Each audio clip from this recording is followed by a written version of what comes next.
Nouveau rendez-vous de l'information sur LCF. Madame, Monsieur, bonsoir et bienvenue. Les finales des luttes traditionnelles en pays kabien ont eu lieu dans les cantons de Sarakawa et Pia hier. Tout autour des arènes, des équipes médicales sont mises en place pour venir au secours des blessés. L'armée israélienne ne lésine pas sur son offensive dans la bande du Gaza. Elle continue par pilonner les infrastructures du Hamas. Voilà donc pour l'essentiel de ce journal. Mesdames et messieurs, une fois encore, bonsoir et bienvenue. Tradition séculaire, rite initiatique des Kabyles, les Evala, de par leur caractère physique exigeant, sont un sport de combat comme tous les autres. Ils sont assujettis à des règles strictes et n'échappent pas au risque d'accidents comme les fractures, les entorses, les foulures et autres traumatismes. Pour s'assurer que la fête ne se transforme pas en cauchemar, pour les jeunes lutteurs, la Croix-Rouge, les sapeurs-pompiers et une mission médico-chirurgicale de la FOGES combinent leurs efforts au plus près des arènes pour soigner les blessures et traumatismes. Comment coordonnent-ils leurs moyens pour sécuriser le spectacle? Élément de réponse dans ce reportage de Rajoul Mohamadou et d'Alfred Mingissa. Au pied des monts Cabiais, un groupe de touristes occidentaux s'essaye à la lutte pour le fun, appareil photo numérique à l'affût. Au-delà des images de cartes postales, les Evala sont un sport qu'il vaut mieux éviter de pratiquer à la maison. Parcours initiatique pour le jeune Kabyais, il nécessite une préparation psychologique et physique digne des athlètes de haut niveau. La violence des empoignades expose les lutteurs à des entorses, luxations et autres fractures. Et pour prendre en charge les éventuels accidents, la Croix-Rouge et les sapeurs-pompiers veillent au grain. Lorsqu'il y a un tel sport, il y a des blessés. Donc nous sommes là pour la prise en charge de ces blessés-là. Les sapeurs-pompiers, ils jouent, bon, disons qu'ils font le même travail que nous. Ils ramassent au même titre que nous. Comme vous les voyez, ils sont en équipe sur le terrain. Lorsqu'il y a un problème, ils interviennent au même titre que nous. Un hôpital de campagne a été aménagé sur le site. À l'intérieur, les équipes de la Croix-Rouge veillent aux petits soins des blessés.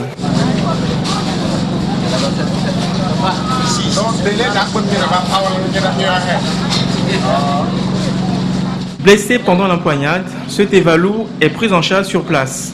Heureusement, il n'a rien de grave. C'est lors de la lutte avec mon adversaire, j'ai eu des plaies au niveau du genou et mon épaule. Bon, ils ont passé l'alcool au niveau de la plaie, ils ont nettoyé mon épaule et ils m'ont massé. Et ils m'ont donné l'eau avec les produits. Je peux dire que sans leur présence ici, on peut avoir beaucoup de problèmes ici. Avant de rentrer à la maison, bon, comme ils nous ont soigné une partie, on peut bien rentrer à la maison sur les autres soins. Mais tout le monde ne sort pas de l'arène avec une petite égratignure. Pour les blessés graves, la FOGES assure l'évacuation vers les centres adaptés à ses frais. Dans le cadre de cette mission, la FOGES a procédé à l'installation de points focaux à travers les 13 cantons de la préfecture où les luttes traditionnelles ont cours. En dehors de ces points focaux, on a installé aussi 2 points focaux de référence, l'un au CHR Karatombe et l'autre au CHU. L'idée est de sécuriser les luttes pour que le spectacle se poursuive au grand plaisir du nombreux public, au premier rang duquel se trouve le chef de l'État. À partir du moment où le sport comporte des risques, nous voulons rassurer les jeunes lutteurs potentiels pour qu'ils puissent donc perpétuer cette tradition. Dans la pure tradition kabyais, c'est un passage obligé. Chaque jeune doit livrer son combat pour gagner ses galons dans l'échelle sociale. L'objectif étant d'apprendre à encaisser les douleurs pour mieux cultiver le courage et le stoïcisme caractéristique des Kabyais. À côté de la Croix-Rouge, de la FOGES et des sapeurs-pompiers, une équipe de l'Association internationale des médecins pour la promotion de l'éducation et de la santé en Afrique est également sur place. Elle a organisé une campagne gratuite de dépistage au VIH-Sida. 25 000 personnes ont été dépistées et une importante foule se déplace ou se mobilise à chaque passage du bus de M-Afrique dans les lieux de combat. Samuel Niaoui. À quelques mètres des arènes où se déroulent les empoignades entre lutteurs, une longue file d'attente s'est formée devant le bus de l'Association internationale des médecins pour l'éducation et la santé M-Afrique. Toutes ces personnes sont venues pour une seule chose, se faire dépister pour connaître leur statut sérologique. Je suis ici pour faire mon test de dépistage, pour connaître mon statut sérologique et voir comment me comporter dans la vie. Je vais faire le test de dépistage pour voir si je suis en bonne santé ou pas. L'opération est couplée d'une distribution gratuite de préservatifs. Pour M-Afrique, l'exercice est une tradition. Consciente que les festivités traditionnelles sont une occasion de forte affluence humaine, elle en profite pour organiser ses campagnes de dépistage gratuit du VIH-Sida. Au 4e jour de l'opération, le bilan est positif. Plus de 25 000 personnes ont déjà été dépistées. L'objectif pour les EVALA actuellement 2014, c'est de pouvoir dépister donc toutes les populations qui sont présentes sur les lieux de lutte, en l'occurrence lors des demi-finales et des finales, pour que toute la population puisse au moins connaître son statut sérologique, afin donc de prendre son destin en main. Pour les statistiques, nous n'en saurons rien. Mais il faut croire que cela fait toujours du bien de se savoir séronégatif. Cette femme qui vient de recevoir son résultat ne cache pas sa joie. Je souris bien. Parce que je suis très contente. Mais il faut garder les pieds sur terre. Connaître son statut sérologique n'est qu'une première étape. Seul un changement de comportement permettra de s'assurer une parfaite santé. Pour ceux qui sont dépistés positifs, M-Afrique a également mis en place une cellule d'accompagnement médico-psychologique. Revenons à présent aux luttes traditionnelles propres madites. La finale de Sarakawa a opposé la coalition Pessidekawa et Sara ce jeudi.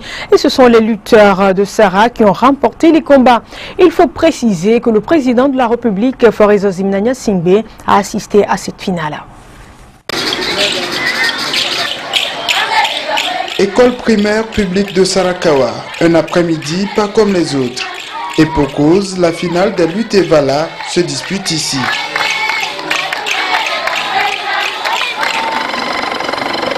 Et le chef de l'État a bravé les obstacles naturels, le relief, pour arriver dans la localité. Deux camps s'opposent ici, la coalition Pessidekawa contre Sara.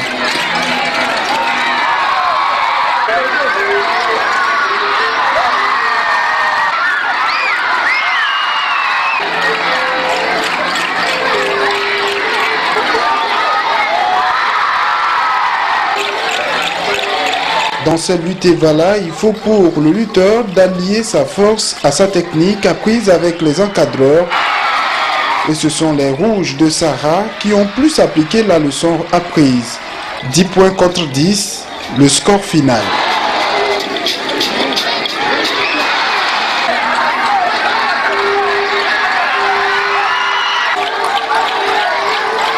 Chez les Aosa, la victoire prend le même camp. 7 points pour Sara contre 3 dans le camp des Pessidé. EVALA édition 2014 est également une occasion pour les fils et filles de la même localité de réfléchir sur l'avenir de leur localité. Les finales ont également eu lieu dans le canton de Pia et la coalition Akeil Kiwude Chamde était face à celle de Kadika Aoudina Koda Epita et c'est la coalition Akeil Kiwude Chamde qui remporte la finale de Pia. Soulignons que les autorités administratives, traditionnelles et religieuses y ont pris part. Nous sommes dans le canton de Pia qui offre un beau paysage et sûrement un beau spectacle à l'occasion de la grande finale dans ce canton. Une mobilisation inhabituelle des autorités administratives, traditionnelles et religieuses, une liste complétée par le chef de l'État qui vient suivre en personne cette finale.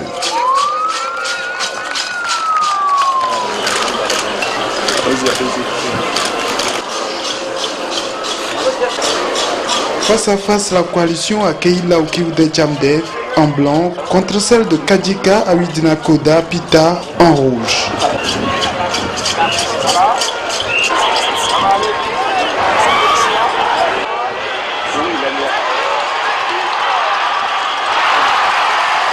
Les rouges ne vont pas tenir longtemps tant dans la catégorie des EVALA que celle des Aosa.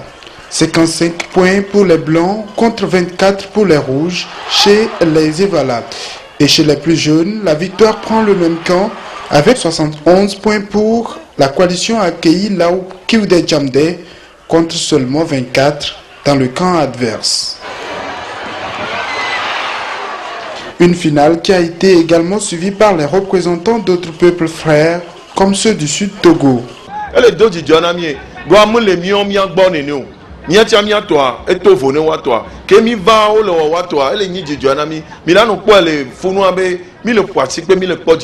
L'idée est de renforcer les liens entre les différents peuples, qu'ils soient du nord ou du sud.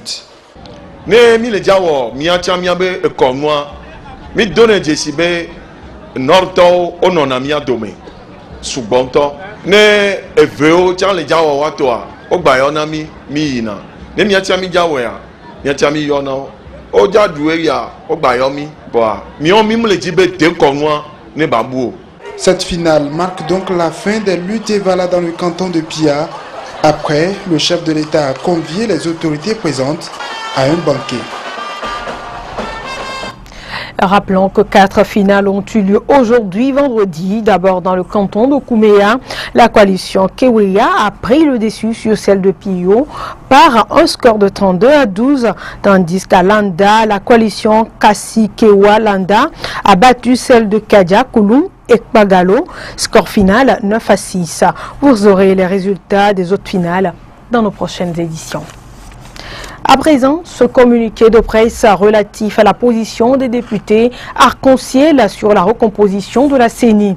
Les députés Arc-en-Ciel ont été surpris d'apprendre à travers les médias qu'il y aurait de sérieuses divergences entre les députés ANC-ADI et ceux de Arc-en-Ciel à propos de la répartition des 5 sièges devant revenir à l'opposition parlementaire dans la CENI. Ces informations procèdent d'une déformation de la réalité.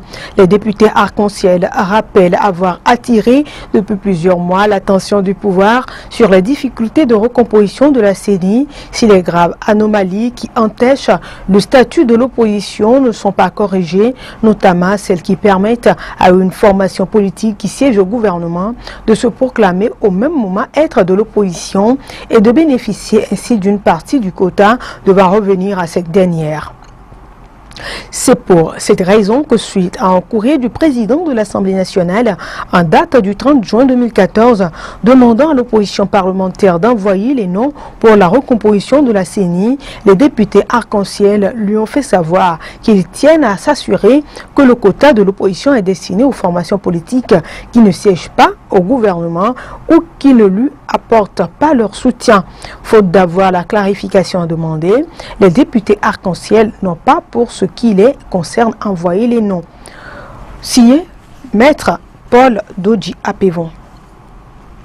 À l'étranger, au Proche-Orient, Tsahal poursuit son offensive terrestre au nord et au sud de la bande de Gaza. L'objectif est de mettre à genoux le Hamas.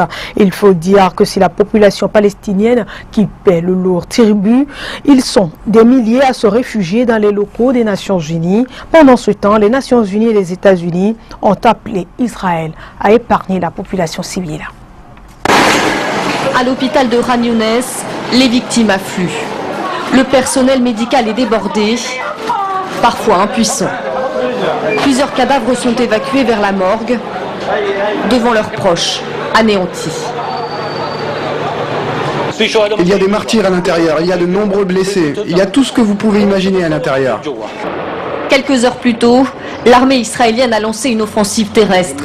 Appuyée par des chars et par l'aviation, des soldats combattent depuis jeudi soir, essentiellement dans le sud et au nord de la bande de Gaza. Objectif, anéantir les infrastructures du Hamas. Les bombardements se sont intensifiés. Un journaliste d'AP a pu en témoigner. L'armée a frappé tout près de l'hôtel où il se trouvait. Et au milieu des combats, les civils palestiniens paient le prix fort. Dans la ville de Gaza, les blessés arrivent par dizaines à l'hôpital. Parmi eux, plusieurs enfants, certains très jeunes. Cette petite fille a été touchée par une frappe. Son père est furieux. Ils ont frappé notre maison, on a évacué tout le monde, peut-être 70 ou 80 personnes à l'intérieur de l'immeuble, et tout le monde cherchait un abri lorsqu'ils nous ont bombardés.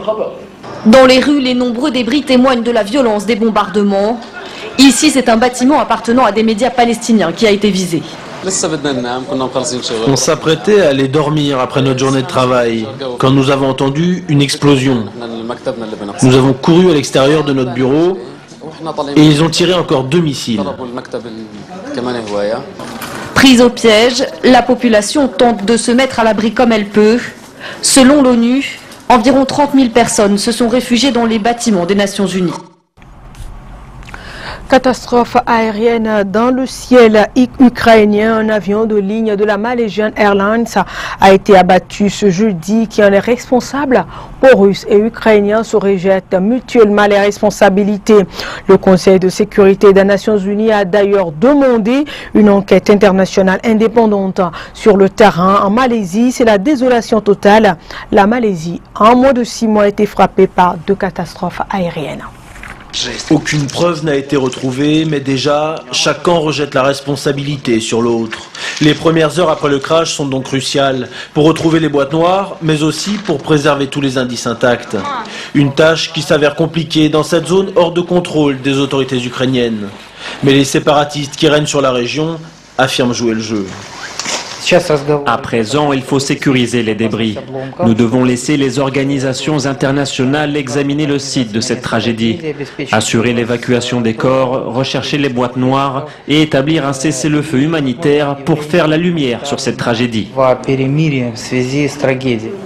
À Kiev, les autorités pointent du doigt les séparatistes pro-russes. Le chef des services de sécurité a présenté dès jeudi l'enregistrement d'une conversation supposée entre 2 responsables des renseignements russes. Un enregistrement dont nous ne pouvons pas attester l'authenticité, mais qui prouverait selon lui la culpabilité de ces séparatistes. Pour faire court, on est sûr à 100% que c'est un avion civil. Il y avait beaucoup de personnes à bord? C'est vraiment pas bon du tout, les débris tombaient directement dans les jardins des gens. C'était quel vol? Je sais pas encore. Pour l'instant, je n'ai pas pu m'approcher du lieu principal. J'ai juste regardé où les premiers corps ont commencé à tomber. Il y a des débris de l'avion, des sièges des corps. Est-ce qu'il y a des traces d'armes? Non, absolument rien. Une hypothèse nuancée par certains observateurs. Selon ces experts, les séparatistes n'auraient que des missiles à courte portée à leur disposition. 5000 mètres maximum, moitié moins que l'altitude à laquelle l'avion a été abattu jeudi. Sauf si les Russes leur ont donné des batteries de missiles, mais là, à mon avis, les satellites et les services d'espionnage l'auraient vu, parce que ce n'est pas un tube que vous devez servir, c'est un radar d'acquisition d'objectifs, ce sont des batteries de missiles, c'est quelque chose de très visible, donc je pense qu'on l'aurait su. Les séparatistes affirment même que l'armée ukrainienne est responsable de ce crash. Mais rien ne permet pour l'heure d'affirmer que c'est bien un missile qui aurait abattu l'appareil. L'hypothèse d'un accident et celle d'une bombe posée à l'intérieur de l'avion ne sont pas à exclure. Un mot de sport dans cette édition. Revenons chez nous au Togo pour dire que Tchanilé Tchekela est devenu officiellement, depuis mercredi dernier, le sélectionneur de l'équipe nationale de football du Togo. Le directeur du centre de formation Liberty Academy a paraphé son contrat de 6 mois en présence du ministre des Sports et des Loisirs et du président de la Fédération togolaise de football. C'est un reportage de Hugues Atikbo présenté par Norbert Dansou. L'attente aurait été longue pour le public sportif togolais. Le processus de désignation du nouveau sélectionneur du Togo a pris plusieurs mois. Tchanilé Tchekela a été choisi le 23 juin dans la shortlist comprenant l'ancien capitaine des éperviers à Balodossé, Didier Six, l'ex-entraîneur et Hubert Velud. Il a officiellement paraphé son contrat le 16 juillet dernier en présence du président de la Fédération togolaise de football, la ministre des Sports et des Loisirs, et les représentants du ministère du Travail et de la fonction publique. La mission assignée à Tchanilé Tchekela est loin d'être une sinécure.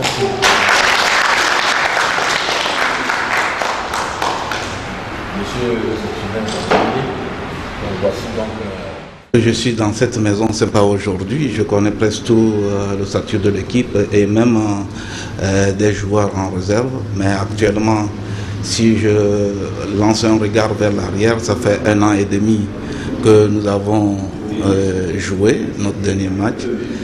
Mais de toutes les façons, nous avons des joueurs. Pour l'instant, nous n'avons pas une équipe. Et c'est le travail à faire très rapidement, ce regroupement. On ne va même pas tarder. Et je sais également qu'à certaines postes, il nous manque énormément, auxquels nous allons très rapidement compenser. Et je pense que d'ici peu, on aura une très bonne équipe. La mission qui m'est enseignée, c'est de tout faire pour qualifier le Togo pour la prochaine CAN 2015 au Maroc. Débarqué dans une maison où il a l'avantage de connaître les joueurs, Tchanilé Tchakela aura besoin de l'appui de tous les acteurs sportifs pour atteindre son objectif. Nous allons collaborer avec notre nouveau sélectionneur pour atteindre les objectifs.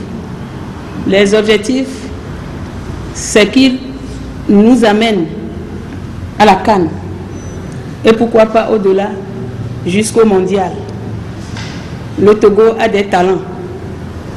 Il suffit de l'aider, de collaborer franchement avec ce nouveau sélectionneur pour que ces victoires soient acquises. Nous, notre devoir aujourd'hui, c'est de tout faire donc pour l'aider à réussir sa mission. Le plus important était donc ce moment solennel qu'on vient de vivre. Et tout ce qu'il faut donc pour que nous, à la fédération, nous puissions donc se mobiliser pour l'aider à la réussite donc de sa mission, je pense que nous le ferons. Tchanilé Tchakela va donc faire ses preuves dès le mois de septembre lors des matchs Guinée-Togo et Togo-Ghana comptant pour les éliminatoires de la CAN 2015 au Maroc. C'est donc la fin de cette édition. Merci de l'avoir suivi. Excellente suite de nos programmes. À très bientôt.